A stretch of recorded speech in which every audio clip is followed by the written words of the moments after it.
We got Connor Rogers. He's my side piece. That's what I call him. When I want to cheat on Ahmed, I go, hey, let's go to Connor Rogers. Wham, bam, thank you, ma'am. Come on in, get the show, right? And then look at I don't even want to know what I am. No. I don't even want to know.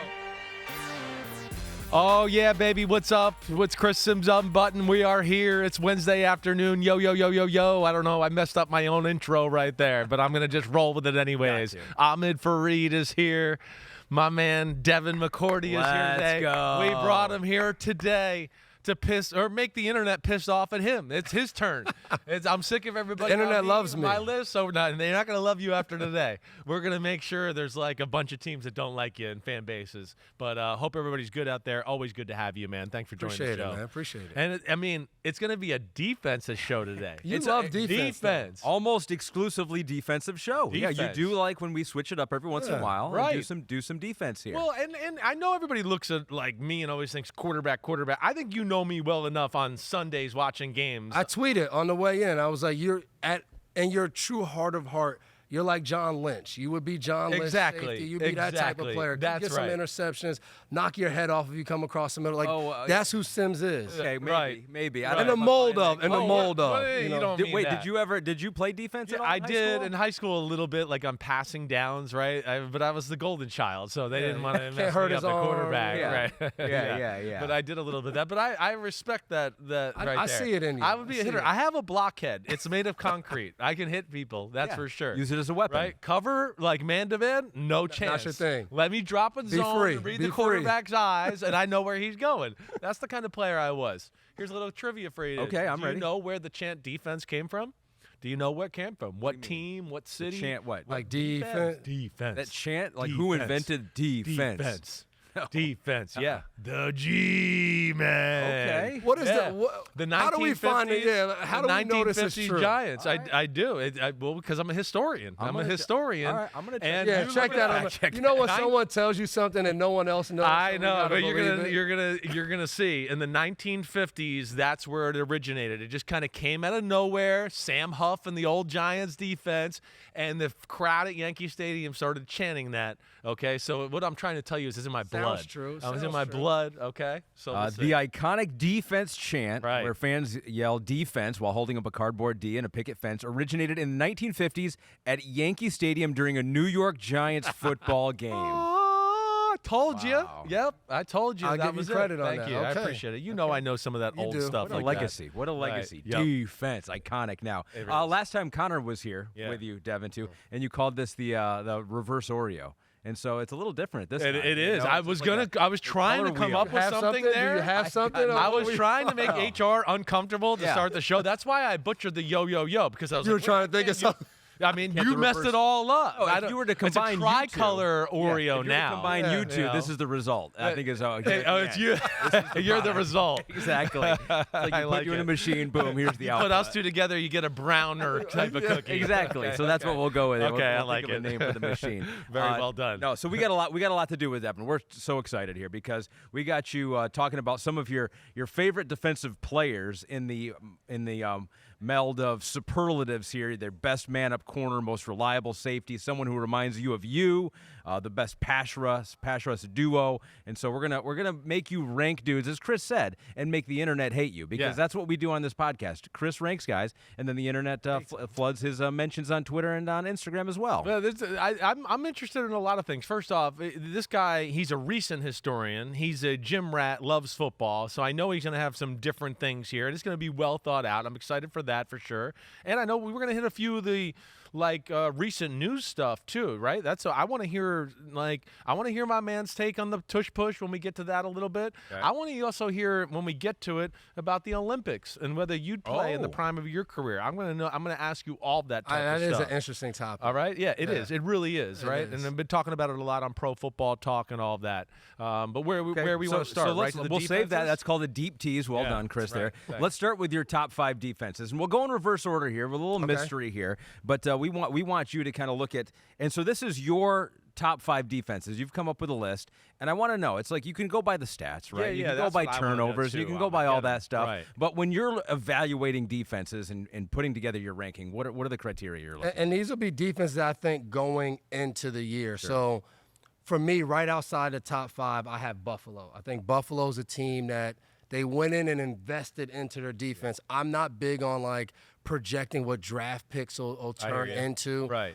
So I have them. A top 5 team for me at 5. That's a sleeper. Hold on. Hold Before you on. get into the Don't list, get it up yet. We don't- want some more we want explanation of drama, what you're yeah. looking at to why you picked. Oh, There's got to be a little like, okay. what do you look Yeah, at? yeah. I A little see more you're fun. projecting a little bit, which I like. Don't go just on last year. Yeah. Yeah. Right? It's like for, we need the like. There's a But what's your formula that you go in your head For there? me, everything's about rushing coverage. I think defense is based on rushing coverage. And again, I am a true pass guy at heart. So, like, I am not big on we stop the run. Tiebreaker goes to the pass I am- defense. is what I you're like- saying? Yeah. Again, this past year in the NFL was a little different. Teams were more willing to say we're going to run the football and stick to the run. Yeah. We had a wave where like it didn't matter to me if you ran the ball well because eventually you would be like, we got to turn the reins over to the quarterback. Right. We got to throw the ball. And we've seen recent games where you watch games and you're like, why the hell are they throwing the ball? Because like that's the way the NFL is. So I do think,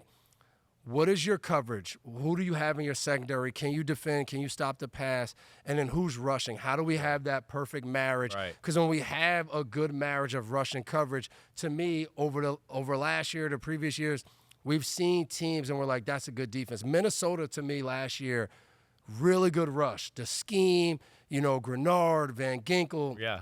The coverage wasn't there. there So, to like, be, right. early in the season, we were like, man, this Minnesota. And as the season kept going, it was just like, they're a good defense. Like, but they're how good. much can Flores trick it up all the time? So, like, right. to me, they're not a top 5 defense Gotcha. because they didn't even really address the secondary. They actually lost Cam Bynum. So that's, to me, is a team that I like them as a defense, but I wouldn't put them in my top 5. And for me, it's not all about the names. Like, you don't have to have these pass rushers that when we say their names, we're like, man, they're really good. Like, Yeah, right. that doesn't matter. Like, how do you rush as a unit? In New England with Coach Belichick, it didn't matter if you could make this great move and you won inside if your job was to be outside. Yeah, and they 'Cause got once the you edge, got you're out off of your the bench. lane, or Yeah. you're in the interior part of D-line and you're rushing outside, and we used to call it the B gap. If the B gap opened up for a righty quarterback like Josh Allen, who we saw twice a year, if he could just run through there and gain 30 yards, that's a minus. That's not a good pass rush. Even though you might be one of the best defensive tackle pass rushers in the NFL, that doesn't help us. So Right. for me, it's the unit. And then, again, But he got a pressure. He got a pressure, and now he's great and Exactly. better. And you're like, what? He ran That's why through some of your the grades lane. are Right, nonsense. exactly right. because exactly. that is a pressure, right? Like, right. you made him, and then some guys will say, well, I'm making him step up. I need the other guy to win. But, like, for me, it's, well, look, this is the 4 guys that are rushing. Yeah. If me and you are rushing next to each other and I'm really good pass rusher and you're not, it doesn't help if I win outside and I know you barely win because you're the guy that's just going to push the pocket. You're not going to win, and now I make it harder on you. So I think these defenses that work together, they have a really good unit, are the teams that, for me, at the end of the season, we're going to look up and we're going to say, that's a top 5 defense. All right. 2 things I want to hit on. One, what was the best defense you were on in your years? What was it? Oh. Was it the Rams year when you beat them in the Super Bowl, or Honestly, I would probably say the team that beat Seattle in the Super Bowl 2014. 2014? Seattle was good, so like it wasn't like that. The Rams was a great defensive performance. Right. But that year, being on that team, it just felt like there was so much we could do, and having Revis for that 1 year where we literally every game plan started with Revis. Like, okay, he's gonna take. We played the Lions. Okay, he's going to take Golden Tate. We're going to double Calvin Johnson. Right. Okay, now we're going to play Seattle. He's going to take Doug Baldwin, who is a heck of a route runner. Right. He's going to take him. Like, all of these things we schemed up, it was based off him. And then we still had Vince Wilford inside, Chandler Jones, Rob Ninkovich, Hightower, Jamie right. Collins Yeah, in you their guys were prime. real. That was a good – and I think 2018 was – the mental part of the game, our team was so much more advanced Gotcha. that we were able to say, yeah, we play man-to-man all year. We're going to play all zone in this Super Bowl. That's hard to do unless you have a collective of guys who understand football at a high level, and like how you just talked about, guys who love watching film and digging into the game. That's what we had in 18, which was fun. So 14, you were more physically gifted, and you had the mental. There was a lot of studs but on that 18, team. you were like so mentally, it made up for maybe a little Some less of the guys probably physical wasn't. part, Yeah, exactly. Right. So all right, those so are two that of the best ones. second thing I want to ask you is something you put on text message last night. You said all great defenses are built through the secondary, right? Yeah, I didn't know if you were serious. It got me thinking, right? I love when you say crap like that. That's like me. But you believe that. You believe that all defenses are built through the secondary. Yeah, I think good defenses, you build what you have and what you do as a defense on whatever your personnel is. So if you do have a strong front seven, you try to be very simple in the back end, and you let those guys in the front seven eat. Tampa too, like the Bucks back in the day. I just think nowadays the pressure that offenses put on you, quarterbacks, the best quarterbacks in the game, all can run and make moves and extend time. All of them can throw the ball at a high level. Most of them have good running backs. So you can't just say in the secondary we're going to be simple, because if you play Joe Burrow and you're simple all game, I don't care what kind of pressure you get to him, the ball's going to be gone. He's going to exploit a matchup. So I just think when you have a team and you say, hey, we're going to build and we're going to have these 3 dudes that are dudes in the secondary, like we absolutely love how they play. And then we're still going to be good up front, but like we're going to build from the back end forward. I'm a little biased. No, I hear you. But those are the defenses that I tend to be like, man, like that's a heck of a group. Like I really like that group and how they play. I wanted to throw the challenge flag out at first to you, right? I was like, wait, I'm not even going to say anything. I'm going to wait to have the conversation here because, but like the more you think about it, started thinking about your defenses. Well, I think about, especially I think in this day and age for sure, the last 15 years or so. I would say when I was growing up in the 80s and 90s, the front seven was really more of the dominant thing you looked at, right? Even the Giants, the Bears, the Eagles, whatever. When I first got in, you had 2 backs in the backfield. Exactly. So you had more of that. Yeah, in the early 2000s. I mean, again, most people don't remember any of the secondary players from the Giants team that beat the undefeated Patriots, right? We remember Michael Strahan, Justin Tuck, and that group, Osi Umenyiora. But somewhere right around that time, it changed to where it went to you guys in New England and what you were doing. Think about Denver in 2015, Legion of Boom, them. The Kansas City team we've watched the last few years, the secondary's phenomenal. We know they got Chris Jones, but they're not famous for their pass rush, right? So, to your point, I think we are in the modern day of football. Maybe you do start the great defenses with the secondary. And even Kansas City this past year, we talked about losing L'Jarius Sneed. Was a huge deal. And when you watch the Super Bowl, Philly has 2 really good receivers. Right. Yes, you have McDuffie, but it was just like, okay, McDuffie's over there. You still have to cover the other guy. Whoever's over here. Right. I mean, Jahan Dotson had the big play early in the game. Devontae went up the field for the long touchdown in the third quarter. That was the difference to me watching Kansas City this year, losing L'Jarius Sneed, because when you have 2 guys on the outside that you like if the you're first in time love they played with, the Super Bowl. For Spags, any defensive coordinator, when you love your 2 corners, you're like, hey, if I get them on the outside, I can help in the middle of the field easily. Like I can run any coverage I want. All right, so let's get to it. The top 5 secondaries in the NFL. Hey, or to set that up there. Same things basically here. You've mentioned honorable mention already, Bills and Vikings. Anyone else that were close to making the top 5 that you wanted to mention there, or no? No, not. I mean, I like the Rams. I like Pittsburgh. But I like their front seven. I'm not in love with their secondary. Agreed. I'm not in love with them. Got to question it a little. So that makes me a little bit like, again, we'll save that. But I have like pass rush units that I love.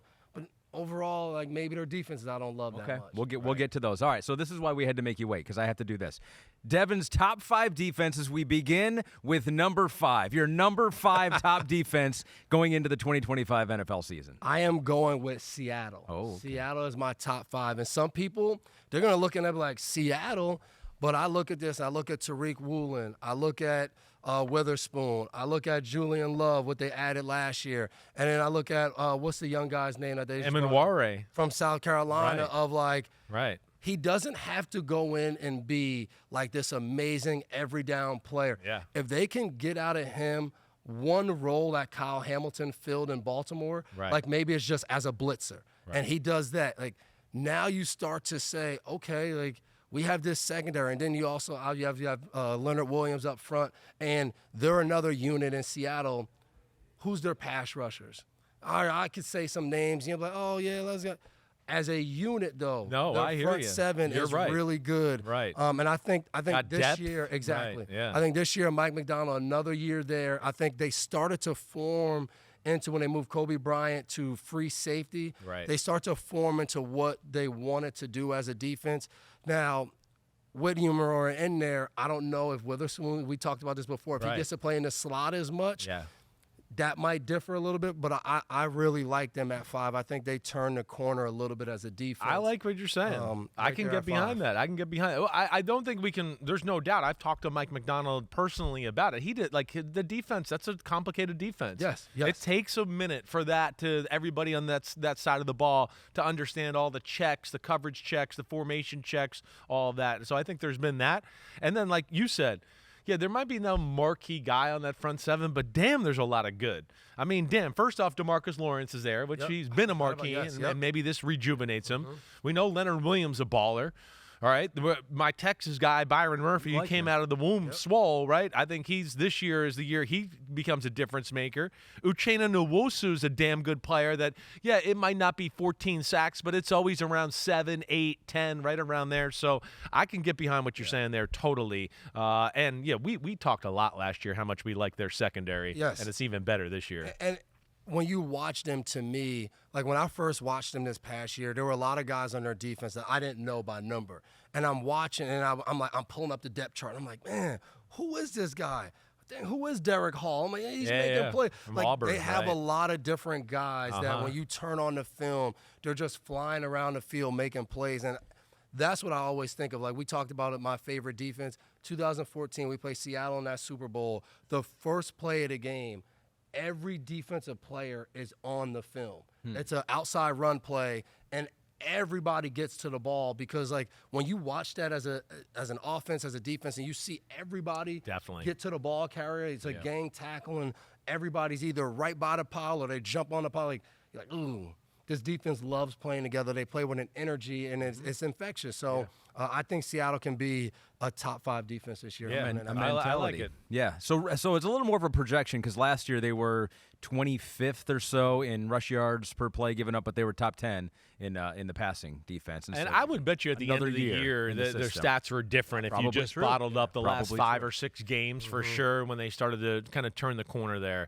But yeah, I think Devin, you're exactly right. I think they're a defense to watch out for here this year. Seahawks number 5, number 4 defense in the NFL is. I'm going to go with the Baltimore Ravens, Okay. number 4.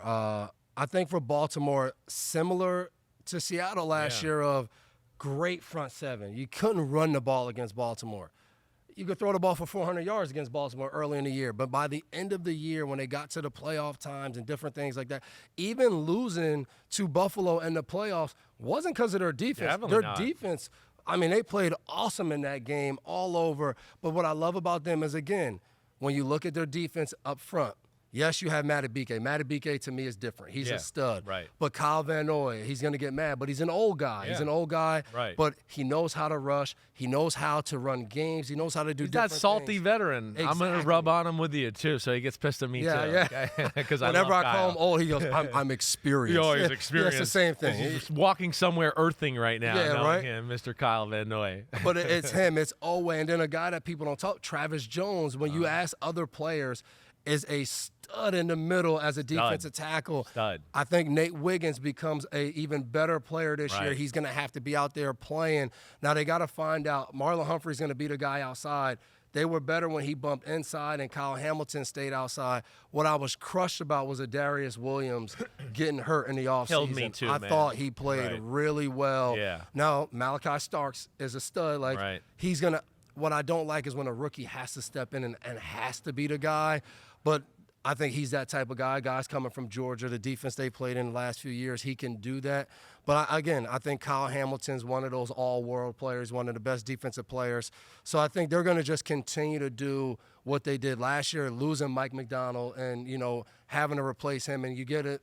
It's not a new scheme, but when you have a new play caller in there, you got to get adjusted to that. So I thought the way they develop towards the end of the year will be how they pick up and play. So I'm excited about what Baltimore Man, can do. yeah. Or Darius Washington, that hurt me. He was a guy back in the day. We had like I had a top 5 secondary guy, right? I mean, because he was just small, kamikaze, awesome. You mentioned it. That's why I think the under the radar thing is about the Ravens. There's some up and comers that are coming. Like he mentioned Travis Jones, a guy out of UConn who we knew was an ass kicker coming out of college, right? Trenton Simpson, the middle linebacker, it's going to be another year for him. He'll be better this year. He mentioned Nate Wiggins. Malachi Starks, I'm with you in that. And, like, you never want a rookie, complicated defense doing all that. But coming from Georgia, they usually have the pedigree to understand all the coaching and the schematics and all that there. So I wasn't sure where you were going to go with Baltimore. I'm interested. And they got Chidobe Awuzie, who's still got, I think, some wear on his tires. Has to be big. He's got to be big. Because Stevens was supposed to be the guy last year. Like going into the season last year, they were confused on how they handle Marlon Humphrey, a veteran, and Stevens, a guy that they felt could be the guy at corner. He's gone this year, right? Because he didn't perform well last year. With the Jets. And Marcus Williams was a guy that played early in the season for them last year.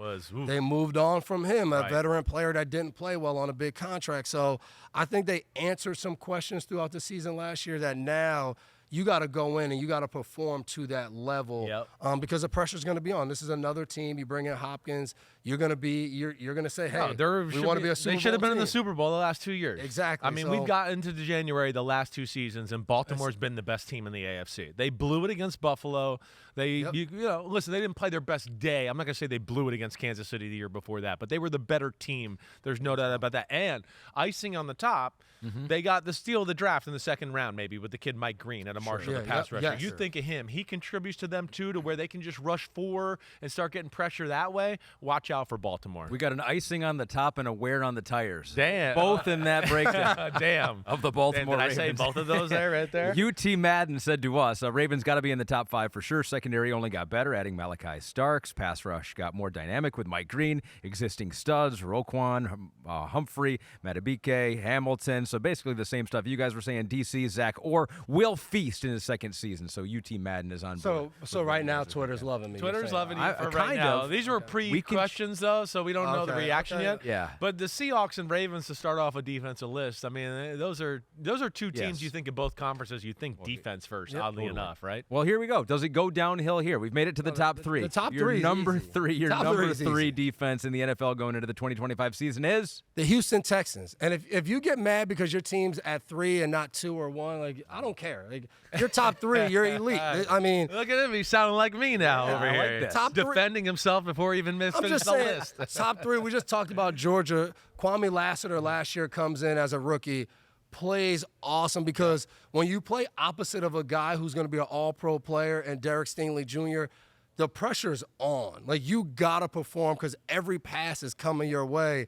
And, again, you see every time we do this, we're starting in the secondary. And, again, Kalen Bullock, and then they add C.J. Gardner-Johnson. So, like, whatever attitude and energy you thought you had coming in, take that up a notch. So, and I thought one of my favorite players to watch, last year he played more of a nickel, but Jalen Petree's a safety. I love watching him. Yeah, he's such a New England, Nick Caserio, Devin McCourty kind of guy. He's a guy that I never could play like. Like, I just didn't have that switch in my mind that told me, don't care about your body, just go run full speed into somebody. Right. But, like, Petrie plays like that. It reminds me a little bit of, like, Earl Thomas when Earl was in Seattle. Definitely. Like, when he came out of the middle, whether it was a robber, whether it was a guy running, like, he was going to run full speed. He's going to intercept it or he's going to knock you out. And, like, Petrie played like that. So, and, again, that's even before we mentioned, like, we're going to talk about duos like Will Anderson Jr. and Donnell Hunter coming off the edge. Might be the best duo in football. Might be the best duo in football. Right. Yeah, that's all you got to say. they just have, this defense has so many guys that when you turn on the film as an offense, you don't want to be hit by them. Right. Like Al Shahir, like, you don't want to get hit by him. And I know people could get mad at certain plays last year and all that, but it's a certain amount of fear when you play and there's Petrie over there. There's going to be Gardner-Johnson over there.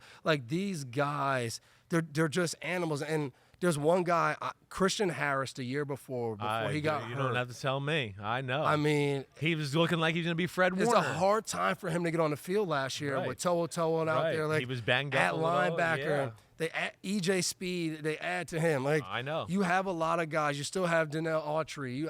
There's a lot of good guys. Depth. Darrell Taylor, Yes. Yeah, you just said it. Jimmy Autry, Ward. Mario Edwards.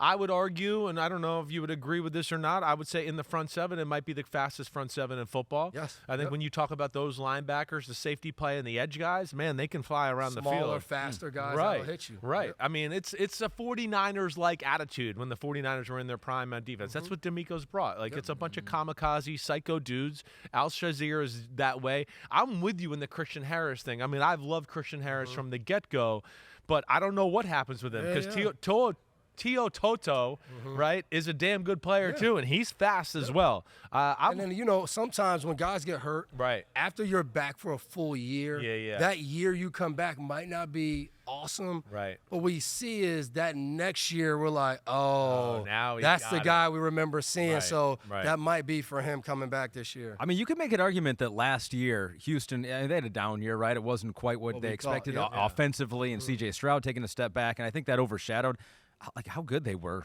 on defense last year. I mean, no one really talked. They were top 5 by all accounts, total yards per play, passing defense. They were top 5 interception rate, top 5 in sacks. I mean, really, they did everything well last year. I don't know that was their talked defense about. is better than where they're ranked. If their offense played better last year, I bet you they'd be top 1 or top 2. Yeah. Right, but they got some. They went through some games that we sat here and went, it's 3 and out, it's 3 and out, it's 3 and out. They had to play kind of ugly offensive football games to pull it out. To me, the Houston Texans, I said this to Florio today, I'm just going to piggyback off of what he said. I think they're going to fix some of those offensive line pass protection issues. I would have a hard time thinking, between Nick Caley, Caserio being there, a lot of New England people there. Cole Popovich was a guy that was in New England who came in. Right. So Dante Scarnecchia, known around the NFL as one of the greatest offensive O-line coaches ever. Cole Popovich came in and was under Scar. So, right. He was supposed to take over New England. The whole COVID vaccine stuff happened. Right. He was let go in New England. He bounced around D2, D3 for a year, then ended up in Houston as an assistant. He now, who was with Nick Caley, will take over. That offensive line will be built in a way that how Scar would build it. Exactly. Built off protection first, play second. Exactly. Like, we're not going to have a play we love and say, but we can't protect it. You're not That's what they did last year. You go, that was a cool play, but he's sacked for an 8-yard loss. Who gives a shit if it was cool? And that's I think that he's saying what I'm saying. They're going to get Stroud like Brady and be like, hey, 54's the mic, and if something changes, check. No, check that. Leo, 72's the mic over here, whatever. They're going to make him in control of it. There was issues there, and my bottom line point I was getting to is I think people are sleeping on the Texans. The Texans are a Super Bowl team. The Texans could go to the Super Bowl this year for the first time in franchise history. Wow. I think between what he's saying on defense, we both think the offensive line will get fixed. They would definitely be on the short list team for me. I know that. I mean, they've been, again, you mentioned Nick Caserio, but the way he has built this team, the defense is built exactly how DeMeco Ryans is. Yeah. Like, his energy, his attitude, the way he played, the way he was in San Fran, that's the type of players they have.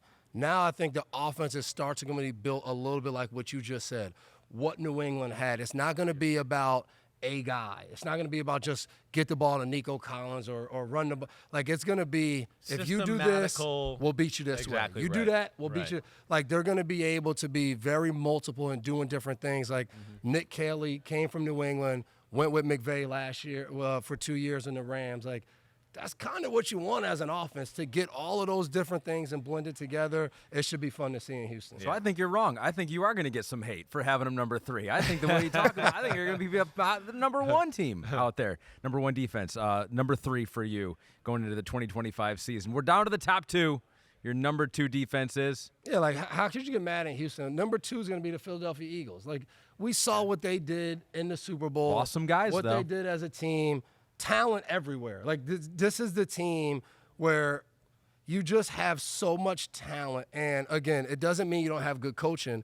It's just sometimes you look and you say, like, hey, me and Simms, like, if we coach this defense, I don't think we'd be top 5. We would have some bumps and like, we would be 6th, though. Right. And, like, we have no coaching experience as a defensive coordinator or anything. But we're sorry, Vic 6th. Fangio. But, like, with Vic Fangio, they're going to be 1 or 2. Like, that's the difference in coaching. Like, Good players can't overcome bad I'm coaching. sitting here right now going, who the got number one? Yeah, That's what I'm going to be interested in. But don't tell yet. Number Let's one keep is unpacking number one. the Eagles. Yeah. Let's keep unpacking the Eagles. Let's keep patting the Eagles on the back, because when your offense is going to be 1 or 2 and your defense is going to be 1 or 2, that's how you win Super Bowls. Yeah. But again, starting from the back end, Cooper DeJean, Quinyon Mitchell, Blankenship. Now, again, they're going to need guys to step up, right? Keely Ringo is going to have to be the guy that you drafted, the reason you drafted him.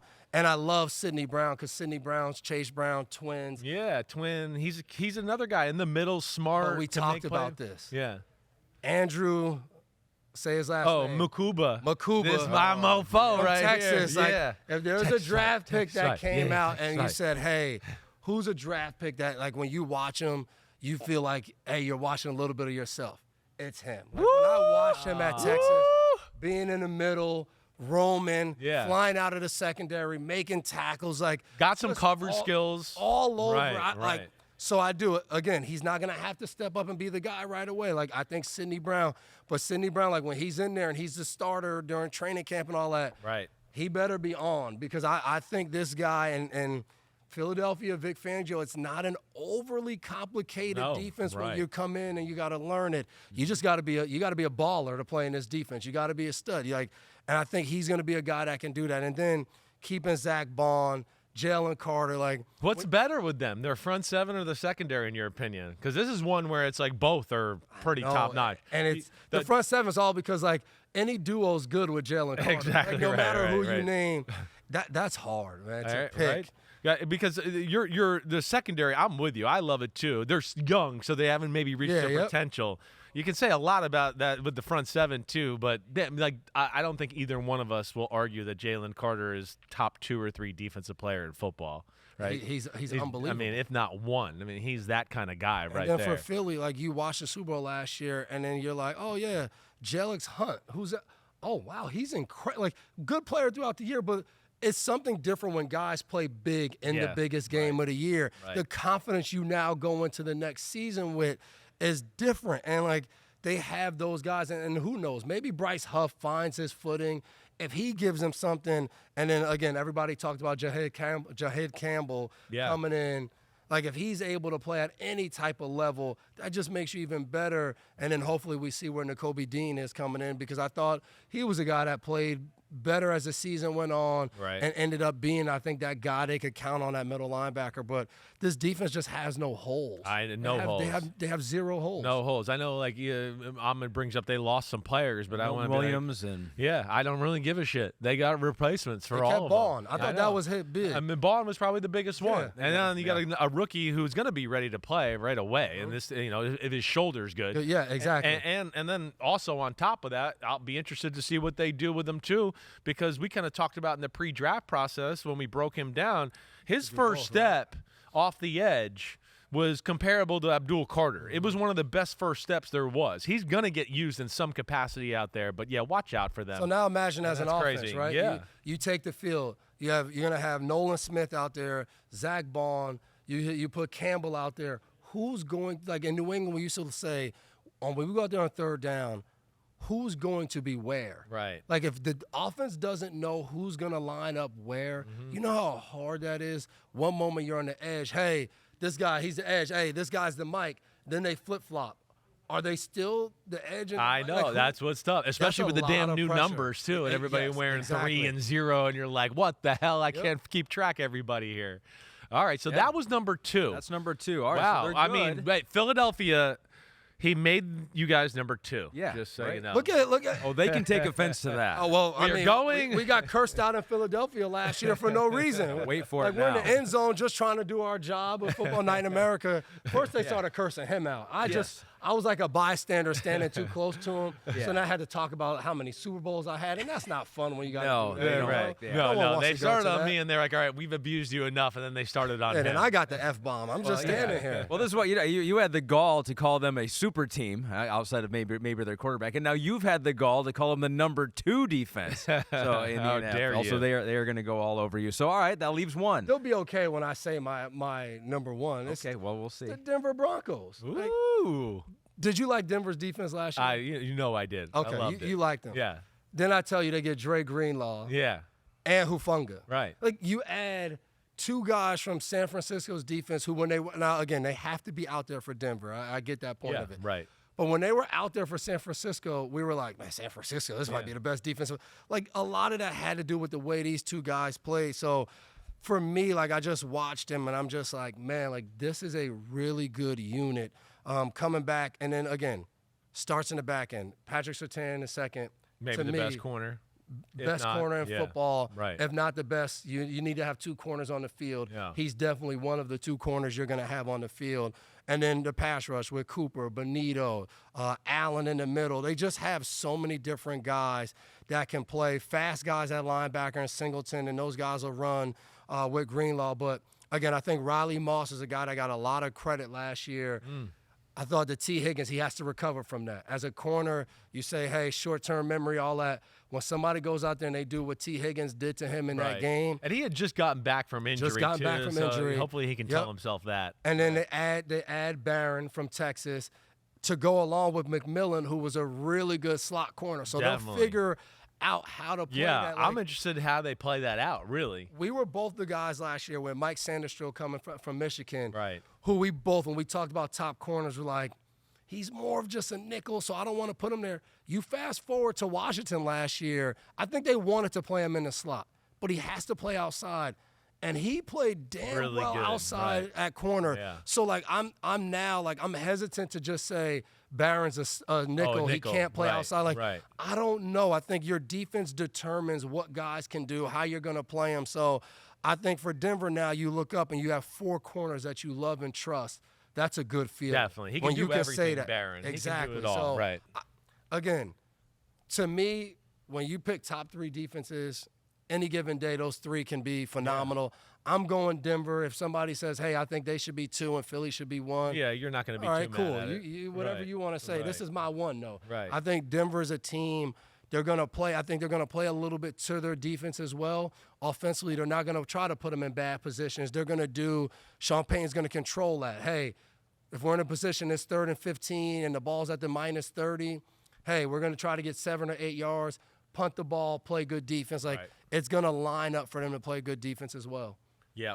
I hear you. I love their secondary. I am interested in what they do with Barron, right? I am. I mean, there's almost a part of me sometimes that goes, would a guy like Brandon Jones in the back end be in danger of losing his job? Depending on how they want to play. Right, and putting Barron there because then you keep McMillan at nickel, which I think, like, I'm with you. McMillan is a phenomenal nickel. And those edge guys are kind of under the radar. The public doesn't know about Nick Bonino yet. I feel like they're just catching on. And, of course, then you got Zach Allen in the middle, who I would say is like a J.J. Watt, lesser version, but that kind of guy. Awesome interior pass rusher. There's really not a lot of weakness with their football team. And if they keep Dre Greenlaw healthy, watch out. They're going to be one of the top defenses in the game. They are awesome. I still would put Eagles 1 in my book, right?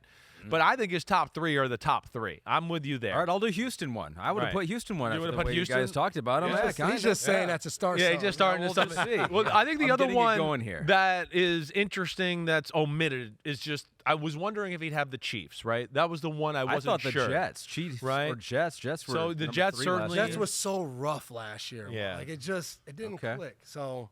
I mean, they were still top 3 if you look at yards per game. No, they are the top 3, but also, like, I don't know if they, like, to what he's saying, really lived up to how, like, they never felt like they dominated in games. Yeah. And what we always used to talk about too, and this is where I get annoyed with the Seattle scheme a little bit, is the Seattle scheme, also awesome defenses, sometimes don't create enough bad plays on right? Where, hey, as a quarterback, oh, wait, I'm playing New England. Oh, no, they doubled this guy. They dropped that guy. They blitzed this guy. Whoa, that's really hard to deal with compared to all right, maybe it's a more talented defense, but it's the same 2 defenses every play.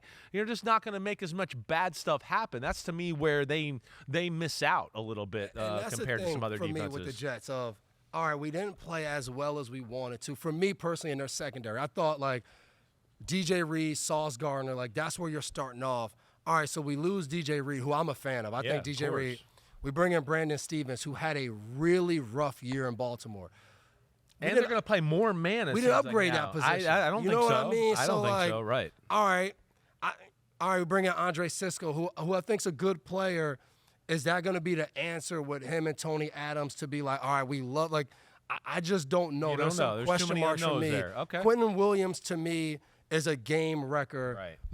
Will McDonald play well last year? They Yeah. need Jermaine Johnson. When you have this basic defense, you need guys who are just game wreckers. Right. Like Right. the Seattle three, Michael Bennett was a game wrecker. Right. Like, It's where I you came put up him with. you wanted. Right. Like, again, 2014, where, again, why so many of us know a lot of different things about football was our squad meetings with Belichick. Yeah. We were in there, and he was like, guys, he has his clicker, his pointer. This guy right here, Right. he will ruin every single play. They would say, we have to know how we're protecting him. Are we Right. sliding to him? Are we double him? Like what? So you need guys like that. So like Quentin Williams, he has to be that type of guy that, like, if he's single block, it's a sack or a pressure, or it's a tackle for loss. If not, they have to double him, and then the rest of the guys have to eat off of that. Right. The Cliff Avrils of the world, who were phenomenal Yeah, players. Chris Clemens. If you're going to one-on-one those guys all game, Right. good luck. Yep. So Oh, man. All right. Michael Bennett was one of my favorites. It's truly where I came up crazy, with the too. fuck the play up stat. Yeah. That's where Yep. I started talking about it back in the old Phenomenal. days of the podcast. You watch America's game of that 2014 team. I mean, all they talk about is Michael Bennett. Bennett. towards That's the end all of the we talked show. about all when year. I used to talk to guys on the staff about that Seattle team. One of their terms of endearment was like numbnuts. We can block numbnuts in the middle. Yeah. And because that means like he's so good he doesn't even know how good he is, right? It was almost their way of saying that. And I was like, huh? Who? And they were like, Michael Bennett. If we could block him in the middle, you know what we was can win the funny? Super Bowl. Right? He got to our team in 2019. Yeah. And at that point, Mike only wanted to play defensive end. And I remember talking to Bill in his office, and he's like, I mean, like, this guy's phenomenal, but like, he was a problem inside. Now he doesn't want to play inside. Like, I know. and you could just see the frustration of like this guy so talented, but now he's at the point in his career where he doesn't want to go in there and Do do all some of that crap all nasty the work time. anymore. Bill Right, couldn't just tell him to do it. You didn't have that. They traded him to the Cowboys. Oh, there we go. He's a Bennett. You can't tell him what to do. He goes, no, I won't be doing that. All right, those are your best teams going into next year. I want to hear what you think about some of the best players, and we'll do that coming up next with Devin McCourty live on the Simms Unbuttoned.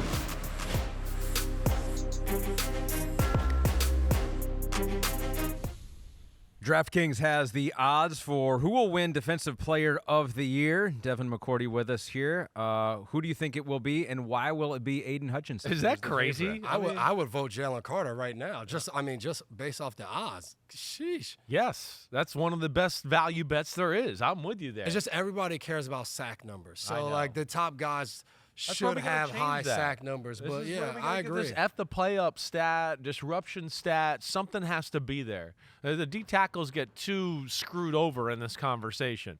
And I'm shocked that Aiden Hutchinson's the leader. Right, I am too. Yeah. I mean, come on. yeah. I really like him. He's the man. I know he's Yeah. going to be good. But, I mean, coming off that injury, to think he's just going to hit the ground running, literally, figuratively, all Yeah. of that. And yeah, everything's that's a going to tough be one. schemed towards Right, him. Like right. That's why, like Jalen Carter and some of these other guys, even Will Anderson Jr., like there's other really good players Yeah. out there. Like I think it's going to be hard for Aiden Hutchinson. Like if we play, I mean, McNeil and him are the guys on defense that you say, okay, we got to block these two guys, and I'm going to lead off with let's make sure we block Hutchinson. Yeah, Like, 100%. DraftKings Sportsbook is your home for live betting. New customers can bet $5, get $300 in bonus bets if your bet wins, Chris. Just download the app and use the promo code UNBUTTON when you sign up, Ahmed. DraftKings Sportsbook, the crown is yours, Chris. It's funny that there's no secondary guys higher up when we just came off a year with the secondary guy winning it, too. I'm just a That little is true. That's surprised a by good that. they'll never right? be though. There'll I mean, never be. Surtain is plus 4,000, so he was off that board. Quinyon Mitchell was plus 5,000. Kyle Hamilton was plus 5,000. Hey, Kyle Hamilton, Derek Stingley Jr., those would be guys I'd say, like, if you want to take some shot on the secondary guy, I would, because they can Especially ball Kyle hawk. Hamilton because he can be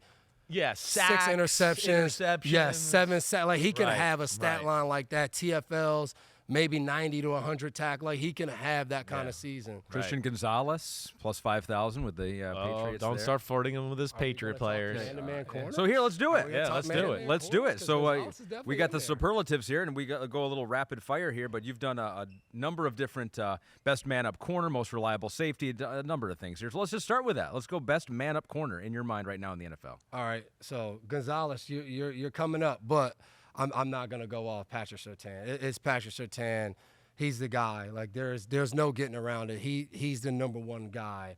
for me, man-to-man corner. But my guy Gonzalez is 2 for me. He's close. Okay. He's Wow. 2 for me. Because Chris earlier in the season said Surtain is 1, Andy is also number 2, and maybe number 3, and so that would push Gonzalez. I just down was to, making a point. Yeah, he's so damn exactly. good, and he's the man. He's going to be my number 1 too. He has the ideal size for a corner, but usually you say, I'm not sure if he's going to match up on small, quick guys. He does it all. So when you get the guy that has that, like, that's why I love Gonzalez so much, because he has great size. He's like 6'1", 6'2", and he can go and play in a slot against short, quick guys. He can go play outside against big guys. Like, that's like, if you told me to pick my 2 corners, those would be my 2 corners. Got more of an outside. effect on the game than you realize, too, when you break him down. He tackles. He's a ball hawk more than you realize. Stingley, him, I think would be maybe my 2 top ones right there.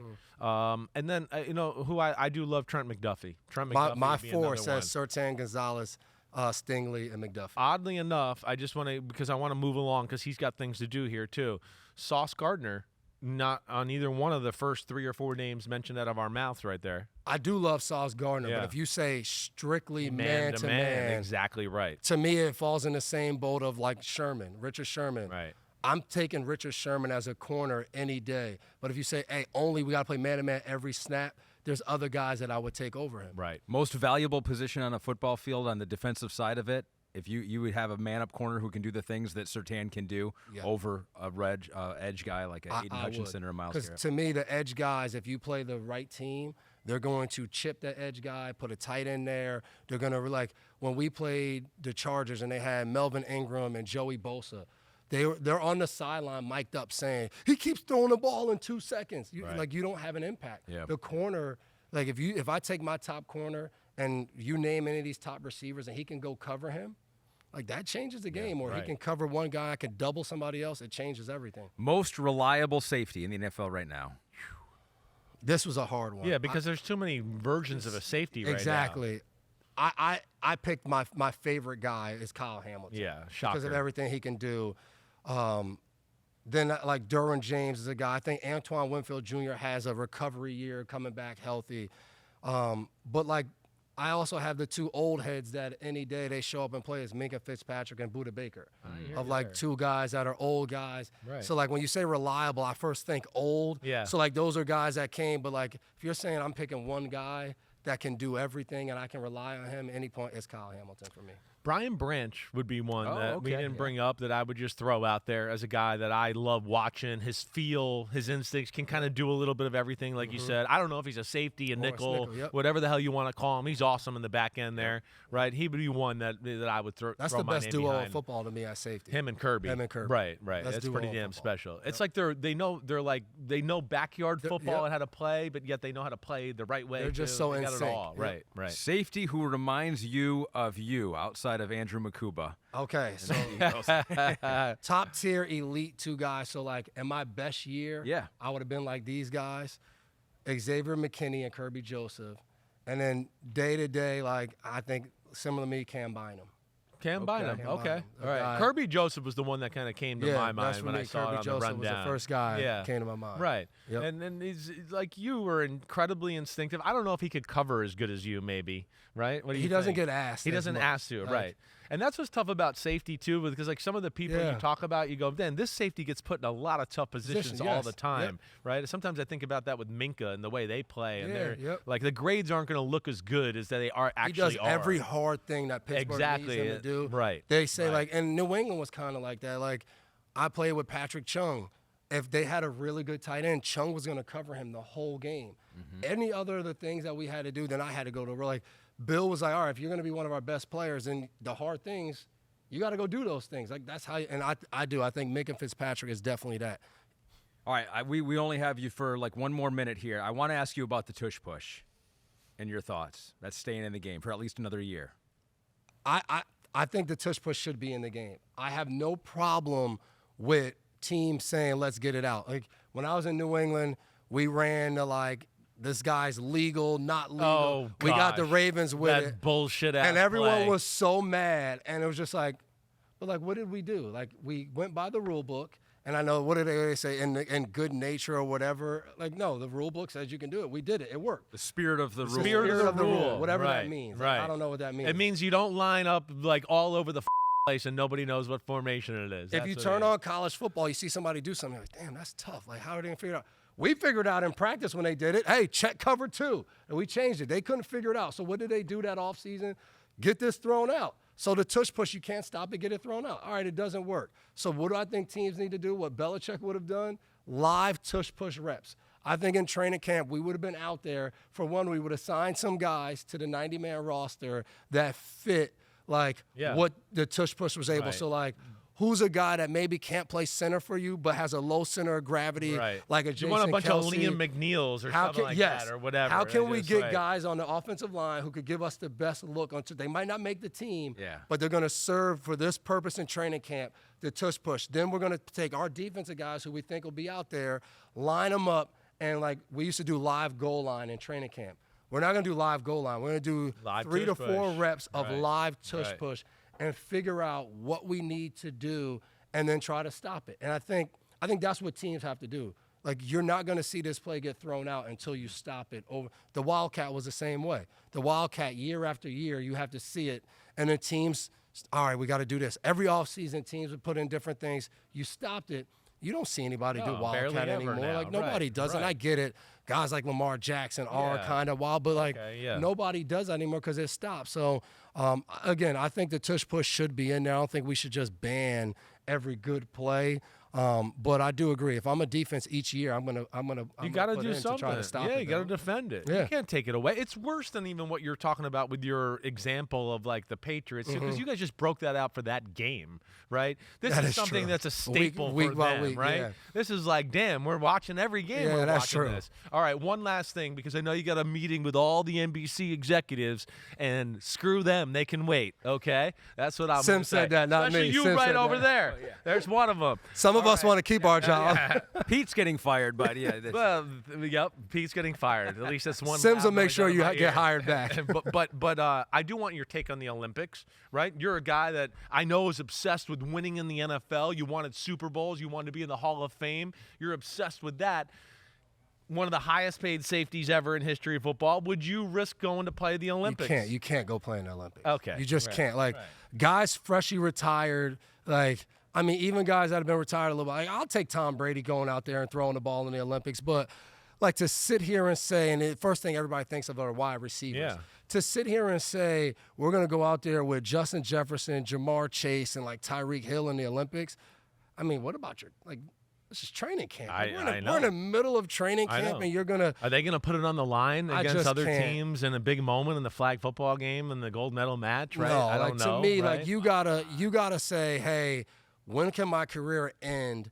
And like maybe it lines up within that year or the next year, I could go and keep working out and go perform and try to win a gold medal. But in the prime of your career, like, I just think that's hard. And I get it. Basketball does it in that summer. But like those basketball guys, like you would be training. They play basketball anyways. Playing basketball. I don't know. And I get it. Flag football is not contact. It's not physical. But like the physical injuries you get in football, a lot of times you heal and you go play. Like, it's the non-contact injuries that you can get, and like then your season's over with. Like, I can't imagine an offense or defensive coordinator sitting there game planning for the season and having to watch their guys in LA performing in the flag football to win, which I think, again, I hated that as a football player, that we never had an opportunity to go win a gold medal, because I think that's so cool when you watch the Olympics.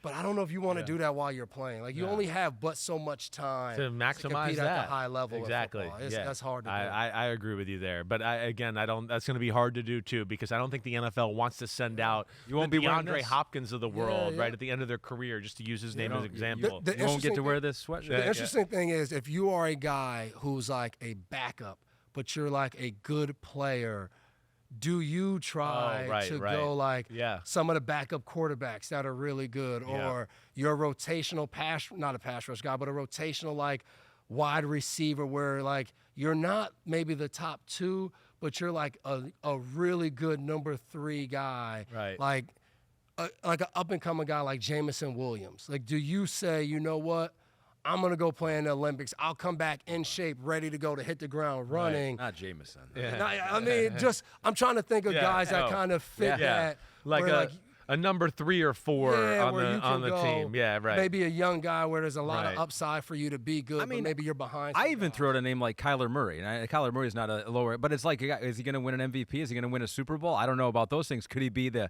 gold medalist multi? I mean, I don't know. Oh, there you Something go. to Good. Finally, put you on pissed your off the resume. internet down officially too. Every Arizona Cardinal Every fan is Arizona like, Cardinal. so you Maybe want it'll our be- quarterback to go? It'll be his thing. It'll be his thing. All right. All right, it's official. They fired Pete. So you Yeah, can go I to haven't the, heard you him can in go like to your 5 meeting minutes. I go to now. my meeting and then I'll try to you're produce the good. Hell, podcast. we got him out of here. All right, He's we'll all clap done. it up. We'll clap it up for Devin. Well Yeah, done. thank Well you, done. Devin McCourty. Well done. We'll Appreciate take it. a break. Last time he came with the top button swag. He didn't want to I do You know. know it what? this But time. then I watched. I was like, Ahmed always has on a hoodie. That's like true. last time I came, I showed love and reverence to Simms. Right. Like I want to wear a sweatshirt and give love to Ahmed because Sweat. he deserves that. Thank you, my Way to friend. go, team Thank you, my player. friend. You're the Devin, man. go dazzle those execs. Hey, who are don't be building afraid. right Don't be now. afraid to invite me on here some more. All right. Okay, hey, we you're will. always invited. We will. Some We invite. really will Yeah, invite You're you going to every regret time. that one right there. Yeah, Okay. we've got a podcast Monday. We'll Next see you then. Monday. Yeah. All right. We'll take a break. When we come back, more to the pyramid, the Tieramid, quarterback pyramid. Here we go. The Chris Simms quarterback countdown is a build-up this year. It's a pyramid. Oh, look at that. Look at that in the sands of Egypt. Look at that right there. Block by block. Block by block. So we're moving our way up the tiers. We are. We called the aliens. We need another block on top of there. Somebody, right? Yeah. There's all that talk I feel like lately. I'm hearing more about. Oh, pyramid. more alien I don't pyramid know. talk. Maybe it's yes. It seems like that's always. It seems like conspiracy theories are everywhere these Yeah, days. yeah. Aaron Rodgers is on the case. is what he Yeah, says right. About it. He's investigating, doing his own research here. Okay, so here we go. The last time we were with you, we laid these blocks on the Tieramid, the young mysteries and Bryce and JJ. Time's still ticking on Russell Wilson. The people who are still on the toilet, that's Daniel Jones, Justin Fields, don't know if it's going to be productive or not this year. Ready rookie, Cam Ward, which is a tongue twister apparently. Yeah. He is also in the pyramid at the same level. So all of these players were at the same level. We're going to lay another block here. Yeah. Is this a block that takes up a whole level or just a part of a I level? don't think it does. I think it's just going to take part of a level. Okay. But I'm not into the total construction of the pyramid here. Either one is. I know these two we're about to go together. Go together. Right. Yeah. Yeah. You're not an alien, so I'm- you're not I- involved in how exactly this is right. all going I to look don't at know. the end of the day. That's Pete. Pete the cackler has got to figure that one out. He's the alien. So if you're counting at home, we are now in the top 24, and we Yeah. will go top 10 for sure. Maybe up into the top 15. We'll Maybe see. I know. That's what We'll we're do trying those. to we're trying to figure out what works best for everything here. But yeah, I got it all ready. It's just how we want to unveil it, how we want to do it, unpack it, all of that. I don't know. Maybe that's something we ask the homies. Homies, should I make it a top 20 officially? Should I make it just a top 10? we go. Are you okay with the tiers so far? I don't know. Do I'd they like still to hear do polls? Do they do polls on Twitter anymore? Or no, are those out? I don't know. I think that a we still possible do function? occasionally. I Okay, think we they could do. do that. So Yeah. maybe we'll do that out there. But what we do know is we got two more quarterbacks here. Yeah. They're in the top 24. Right. And they are in their own tier, which is titled Escaped from New York. Two guys tied with a common theme of they went to New York, they survived New York barely, but now are thriving elsewhere. Yes, they are, and that'll be Sam Darnold and Geno Smith, okay? And if it, again, for transparency here, I'd probably put Geno Smith a little ahead of Sam Darnold for where he is, but let's start off with Sam Darnold and what he was this past year. A lot of good.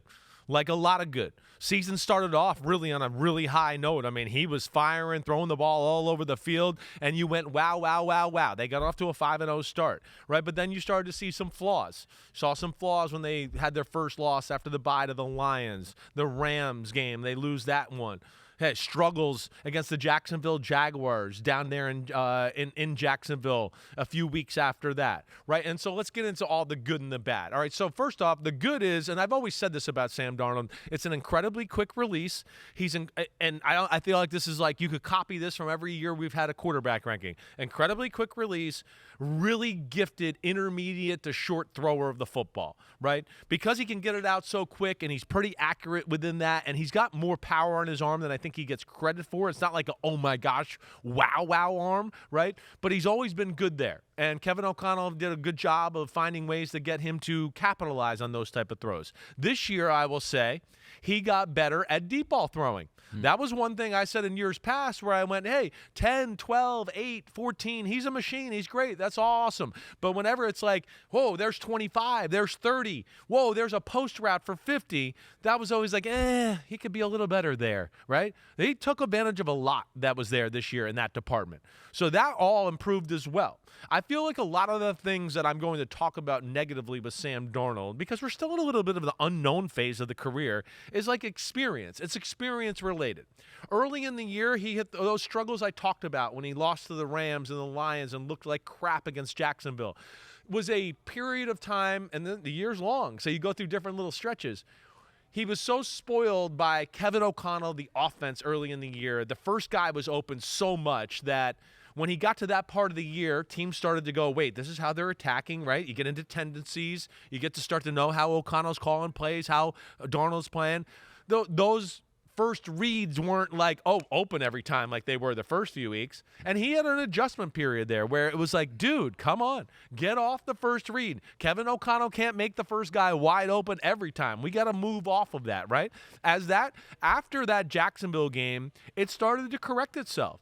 And you started to go, damn, okay, he's got it now. He is getting off the read. Look at him in the pocket. He's processing things the right way, all of that. But then we got into late in the year. And, that was where I was interested to go back and look and just go, what exactly was it late in the year? Okay. Right? Because he still had some good games late. He did. Week 13, 5 touchdowns, exactly. 347 against Atlanta. Yep. You saw week 16. Atlanta was phenomenal. Week 16, Green Bay, he goes for 377, 3 touchdowns there. So there were still some good games late in the year. There was a lot of good games. There really was. It's just really what we're talking about is just the last 2 games, really. That's what we're talking about. And, hey, was he off a little bit? Sure, yeah. Okay, yeah. And I just mean physically. Sometimes you're going to be off. All right, yeah, all of that. But I think what I came down to that, and this is where I get back to, I think, just the experience part of, late season football, the intensity goes up a little bit. Coaches and teams do some things maybe outside the ordinary a little bit more, right? We always play this against this coverage, but damn, this is a big game. They know we're going to play this. Let's change our tendency. They know us really well. Let's do something totally weird, right? And that, to me, is the next phase he has to get better at. When the play, not just the first read, if the defenders are in the right, if it's cover 2 and he knows it's cover 2 in the play, he'll go through the right reads and make the right throw and do all that. But it's like, oh, wait, it's a crazy blitz. And, oh, wait, my guy might not be exactly where he was supposed to be right at this moment because somebody bumped him off the line of scrimmage or he had to run around somebody that's usually not there when we run this pattern. But it's like, no, he's open. He's just, wait a second. He's going to be open. And he'd be, all right, I've already moved on. Or the guy couldn't run the route exactly the way he wanted to because it was a different defense, right? Maybe they didn't prepare for it. And the ball was a little off. Stuff like that. Internal clock, I think because of the big moments at times was a little thrown off. And I think a little bit because of like, hey, wait, we prepared for this blitz. Set hut. Oh, no, what's this blitz? Oh, no, hold on. Everything in my head split up. And it's like, why? Number 1 was open. You got off him and went to number 2 and 3 before 1 finished his route, right? There was stuff like that. Where, again, that's where I got into experience because I don't see a ton of issues physically. There's not flaws there. It's not always wow. You heard about the release. The arm is very strong. It's not like the strongest, but it's damn strong. And he can move around the pocket and adjust pretty well within the confines of the pocket to find little lanes and throw, which you'll like about him in his game. But I want to say it's like feel, experience, just having a little bit more of a I don't even know how to phrase it, a backyard sense of like, the game's not always going to be perfect. It's not always going to be how Kevin O'Connell drew it up or Kubiak draws it up this year in Seattle. Every now and then you got to go, wait, this part of the field's open. My guy's about to come in there. It might not exactly been the way it was drawn up, but I got to hit this. And you got to play football that way. And I feel like that's maybe the part Sam Darnold has to get better at as we go forward here. If you were to tell me he's 33 years old, I'd be like, that sounds about right. He's still right? 27 it's years incredible. old. That's incredible. We'll turn 28 here in just June 5th. So just barely about a week older or than so. Tyler Shuck. Which is insane. Right. Which is insane. And he's moved up a little bit in your rankings here. He's 33rd last year in your countdown, 27 the year before that. Now he's in the top 24. And so he is trending in an upward direction. He just got to keep playing We got to see him improve some of the things we talked about right there, right?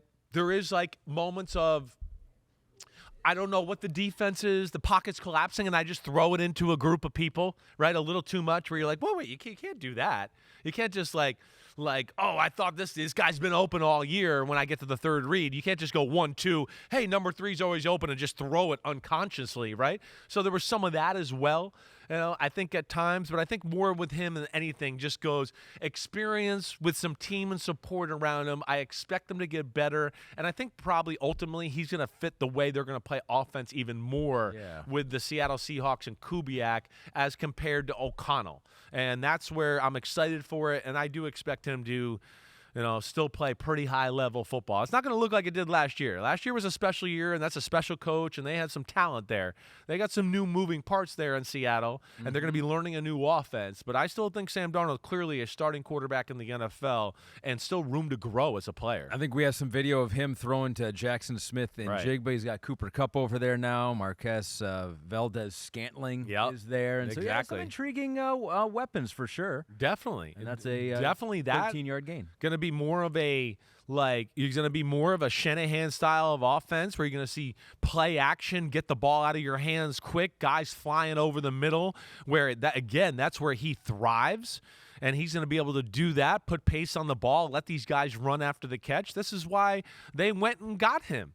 Because Kubiak saw it when he was practicing with Shanahan and the 49ers when Sam Darnold was there. And they went, man, there's a lot of things that make sense for how we want to play here out in San Francisco, let alone Seattle, whatever. So I think they got their guy, and we'll see how good they are. But I think they've improved their O-line. Yeah. And again, like I said, I think it's more than anything about him is just a little bit of better feel, right? Not hanging onto the first receiver at times and doing that.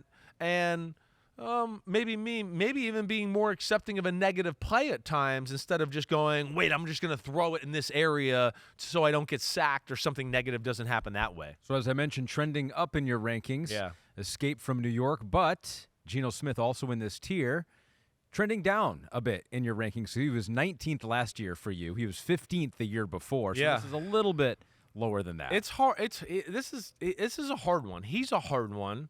And there's some other quarterbacks that I like that are coming up in the world right now too that, pass him by a little. I don't think it was Geno Smith's best year. Now, let me say this. With Geno Smith, I mean, the physical ability is real. It's better than Sam Darnold and what I just talked about. His arm is crazy strong. I mean, it's versatile. He could throw off his back foot. He could throw its sidearm. He can really do anything you want as far as that's concerned. That's also one of his problems, though, because there's just a little bit like I talked about with Sam Darnold liking the first read too much. Geno Smith is not too different that way. The first read, and then he has even more confidence in Sam Darnold in his arm and his ability to squeeze it into a tight window. And that can get him in trouble. Again, he's a 70% passer as far as completion percentage, but 21 touchdowns, somewhere in the range, 15 or 16 interceptions, right? That doesn't match up all the way. That tells you that, hey, he can kind of put the ball where he wants to, but he's taking too many chances. And I think you see that in his in his worst games and his worst moments. That's what it kind of always came out to me to be. It's just like, wow, that's just too tight in this situation. Why try to make that throw? Or, it's first down. Why are we trying to be so aggressive here when there's people all around this guy, right? There's a little too much of that at times. And then also, too, within that aggressive decision-making, at times, too, being like, okay, that guy's covered, right? Don't keep sitting on him waiting forever, right? And then try to squeeze it in there and throw an interception. There's got to be a better, what I would say with Geno Smith, get out of jail plan. What I mean by that is just like, hey, things aren't right, and they're not going to be right a lot of times in the NFL. As a quarterback, it's your job to go, wait, I know I want to attack here and here, but if all fails, where am I going to get the ball out of my hand that makes sense to kind of keep us in a good position? And that, to me, is something that Geno Smith lacks in as well. And he can get better in that department because a lot of those times I want to go, he held on too long for one and either threw an incompletion or threw an interception or took a sack, and you want to go, there was an underneath guy here. Just get it to him. Why? You had time to get it to him, but you were being a little too greedy there, and that's some of the good and the bad of Geno Smith. PFF really likes him. Yeah. Though they ranked him 10th recently. He was their he has their 6th highest grade over the last 2 seasons, just behind Patrick Mahomes. Wow. So they credited him with 94 big-time throws. Yeah, the big-time throws That's are in the real. last 3 seasons, second behind Josh Allen's 118. But they also have him with an NFL high 67 turnover-worthy play number. Josh Allen second at 64, and so just like you mentioned, the good and the bad, and you say he's got to get better in some of these things. I mean, he's 34. I know. Though, so have we seen the best of Geno Smith that's the question. That is the question. We're going to hit some guys that are older than, or in that same boat as far as older quarterbacks, to where you just go, is there any more to tap into here to where they get better and do things that way, right? And I hope so. I would hope that, Geno. It's not anything physical again. It's more just about kind of perfecting the position. And like a Sam Darnold, even though he's older, he's still not like incredibly experienced as far as being a starting quarterback and all that. It's still fairly new to him, right? This will be his, 3rd year as a starter up there in Seattle. So, from that. Las Vegas. Yeah, Las Vegas, excuse me. But this is his 3rd year in a row being the bona fide starter, the guy in all of that. This will be 4. But it will be 4. Okay, I'm off by a year. Yep. But yeah, I think that's the thing I look at more times than not, is not always looking for the big play, not always looking to be sexy. They have too many moments when you watch them in Seattle where you go, wait, you guys are too good to be 3 and out again, 3 and out again, 3 and out again. Okay? And I'm not putting that all on him, but at times I'm going to go, wait, you just went 3 and out, and then you went 3 and out again. And now it's 1st down, and you're impatient, but you want to throw a deep crosser, and it's like he's covered, and the window's tight. And there's just a guy underneath here. Let's get the drive going. Instead of going 3 and out for the 3rd time in a row, like there's DK Metcalf on an under route. Let's just get a 7-yard gain, and then we'll go from there, and we'll build on that. And there's too many moments like that I think show up at times where you just go like a little bit more surgicality and consistency that way. His big plays, and to your stat, and I had no idea about that, they're wowing. They're wowing. But you can watch games where you go, the stat line's good, blah, blah, blah, blah, blah, blah. But you just go, wait, there's too many times here where it's like, oh, well, yeah, there was that one big play. But damn, there wasn't anything else like real good after that. It was like, okay, here was a short throw, a short throw, a short throw. Oh, let me sit and wait for the big throw, the big throw, the big throw, the big throw. And I think at times of that, it threw off their offense off kilter and hurt his game in general as well. And I bet you that's one of the reasons they decided to move on from him. I would think it's that. I would think Mike McDonald's going, wait, you're not Lamar. We're not going to look for plays, every big plays all the time. I want you to run an offense. I want to chew up some clock because I like to play through my defense a little bit. Mm-hmm. And that's where Geno maybe wasn't as conducive to that style of play as maybe they would have liked. I mean, it was real interesting with these two quarterbacks being in the same tier for you, because it was 2 teams, Seattle and Las Vegas, that needed a quarterback, both looking at Geno, both looking at Sam Darnold. I know, they got who they got here. And some of that was cost, too, on how much they were asking and demanding and long-term and what you're looking for in the future here. But I'm sorry, at the beginning you said, who would you take over? Who's a little bit higher, Geno? I would go Sam? Geno just a little so bit you over. Still him. have, even after everything you said about Geno, you still have him a little over Sam right now. I would. Geno, I think, is capable of more, I guess is what I would say. Sure. Geno just got to dial it back a little bit and be a hair more conservative. Even with some of the interceptions, it's just like, again, get the ball out of your hand. The pocket's collapsing. DK Metcalf, I know he might be about to come and open like 25 yards down the field in the middle, but it's too late. And now your arm's hit. Or, you can't quite follow through because things are so bad, and now the throw doesn't go exactly where you want to. And him and Sam Darnold both have that a little bit of just like, hey, avert disaster a hair quicker so we don't hit disaster, right? And that's where they toy with that a hair a little too much. But, yes, I like Geno Smith's talent better. And Geno's arm, to me, is a game-changing arm. It's not Josh Allen, Lamar, or Mahomes, but it would be a next group down of guys where I'd go, Geno, if you saw him on the field and you saw him throwing, you'd go, woo, I didn't realize he could spin it and throw it like that and throw it that easy and off his back foot, sidearm, and still throw a 20-yard out route and do all that. That's where Geno can really open up eyes that way. Ooh. And you can see right there, right? To Ashton Genty. If you're watching some of these throws, the ball, it is a piss missile. right? It really is. There's the rookie Beck, right? So there's a lot of impressive arm talent with Geno Smith.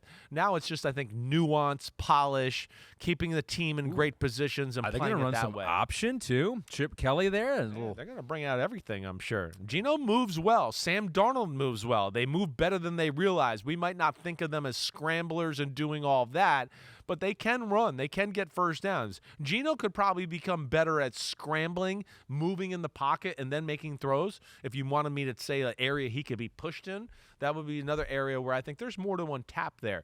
But this is where Geno's hard, too. They couldn't run the ball very good there in Seattle. They didn't pass protect very well. I was never in love with their offense up there altogether. And that's what gets hard with some of these guys at times, because you're just like, man, there's other extenuating factors that affect their play. But, yeah, Geno Smith, Sam Darnold, starting quarterbacks, and I do think room to improve for both of them to where they could be better players than what they are. They escaped New York, but they are in the Tieramid together now, in the block. So lay the latest block. There you go. Geno and Sam, and now we move into the top 22. We got the top 22, and we get into some stuff here where it starts to get tough. Let me just tell you, like, legit. I mean, as you know, and the struggles I'm going through in my own brain here, of not even related to your top 40 list. We just had Devin McCourty. Yeah, I have my own struggles in my brain to begin with. But just like we talked about with Devin McCourty, he just ranked his top 5 defenses. Yeah. It's a little projection. Well, I like for my quarterback rankings to be a little projection too. Yeah. I do, yeah. I've been around the NFL. From year 1 to year 2, guys get better almost all the time, especially the good quarterbacks, because they get better feel. They understand NFL football more. They understand their offense, NFL defenses, all that. So we're going to get into a tier here where there's guys that are proven and been good, and then there's these young guys where I go, man, I think they're about to take the next step and maybe pass some of these guys that have been there and staples for a while. And that's where this next group, 10 or so guys, is torture for me, for lack of a better way to say that. It's not done yet. You haven't put it on your notepad. And you're like, I'm not thinking about it anymore, because you're always thinking about it. I'm always thinking about it with your dad. Definitely. Going over it, and it consumes mapping me. out worst case scenarios of who's going to hate you after you announce them. Exactly right. I got to worry about all those things. That's part of my job. But all right, so that's it. Those are those two. That's it for the tier today. I hope everybody enjoyed the pod. We had Devin McCourty here. It was defense centric, but I think we had some good combos, definitely. And you know where we're going to be Monday. We'll be back here at this desk talking football, talking more about the quarterback Tieramid, all right? And we're going to crack our way through that. Keep sending the questions in.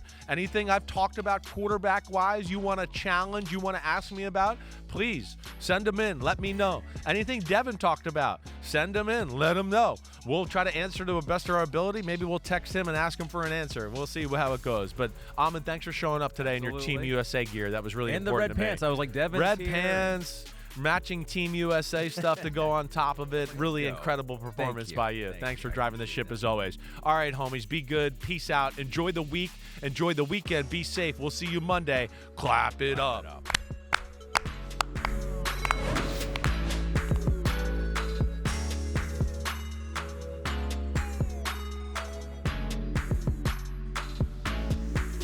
Yo, homies, what's up? Thanks for watching Chris Simms Unbuttoned. And just because the weather's warm doesn't mean football ain't still on our brains right here. We are still working, so smash that subscribe button. We got all the training camp news, preseason news, everything up until kickoff night. Thanks for watching. And again, remember to hit that subscribe button. Peace out, homies.